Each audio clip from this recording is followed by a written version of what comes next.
Today we chat with Archbishop Aymond about the 10-year anniversary of Hurricane Katrina. Archbishop, how are you today? Doing well, and thank you for the opportunity. And also it gives me an opportunity to thank so many people throughout the United States who have been so caring and loving to us in New Orleans during the time of crisis. Yeah, it's amazing to me that it's been 10 years. We appreciate you coming on with your busy schedule to chat about this. Here we are, 10 years later, after Hurricane Katrina hit the Gulf Coast and the levees broke and there was so much damage and lives lost. As a native of New Orleans, what did this devastation mean to you? Well, for me it was heartbreaking, and to see so many sacred places just completely ravished, and to see the lives of people torn apart. I mean, there was destruction to certainly to property. Some people lost all their possessions, destruction to churches and schools, but also to people's homes. And 1,800 people lost their lives. Now, this past Sunday, Archbishop, at the 11 o'clock Mass, you had a special Mass and unveiled the repaired Sacred Heart of Jesus statue behind St. Louis Cathedral. Could you tell us about that, the significance of that, too, and all about the repair efforts that are still ongoing? Sure.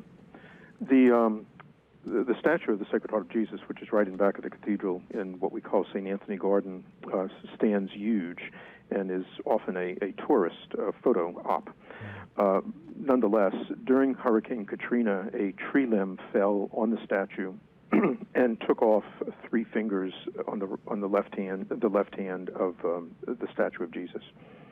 And Archbishop Hughes, when he celebrated the Mass in the beginning of October, which was called a homecoming Mass for the people coming back to New Orleans, he said that we should not repair the fingers of Jesus because they were a sign that we needed to lean on Jesus, and also a sign that we needed to use our hands to rebuild our lives and other people's lives and to rebuild the city. We thought that it would be appropriate at this 10th anniversary to replace the fingers, and we did so for 2 reasons. They have 2 very significant meaning for us. The first is that Jesus has walked with the people of the city and has helped them to rebuild, and so we know that his hand has been with us. It's also a sign and symbol of the many, many hands of others, including volunteers, Catholic Charities, friends, neighbors, that have used their hands to be the hands of Jesus to help us rebuild. And so restoring his hand is a sign that the hand of Christ, as well as the hands of many others, have made it possible for us to look back over 10 years. But there's another significance, I think, that's very important. There's still people who have not yet been able to return home. There's still people who, believe it or not, 10 years later are still rebuilding and still suffering a great deal, and we can't neglect those people. And so we believe that restoring the fingers is also a sign of our commitment to use our hands and our hearts to help those who are still struggling and still burdened, to be able to see Christ in us and to be able to help them to rebuild. A lot of times, Archbishop, when we have devastation of this magnitude, there certainly is sorrow, but there's also an opportunity to see the good in people. What's some of the good that we noticed down in New Orleans from all those volunteers and people who came to the assistance? We saw people who cared, people whom we knew and people whom we did not know, but people who would just felt in their heart that they wanted to help, but also people who followed the invitation and the command of Christ. When I was hungry, you gave me something to eat. When I was thirsty, you gave me something to drink. You gave me clothes. When I was in trouble, you came to my aid. And so we really did see in those people, the face of Christ, and a face of Christ that really came to us. Sometimes, in those kinds of tragedies, people say, well, where was Jesus in the midst of Hurricane Katrina? Well, it's very evident with the eyes of faith that Jesus was walking in the floodwaters. He was in the rescue boat. He was in the attic consoling those who were trapped there and dying. He was with the people who were separated from their families. And so, as we know, Jesus does not abandon us in these times, but walks with us, carries us, cries with us, and lifts us up.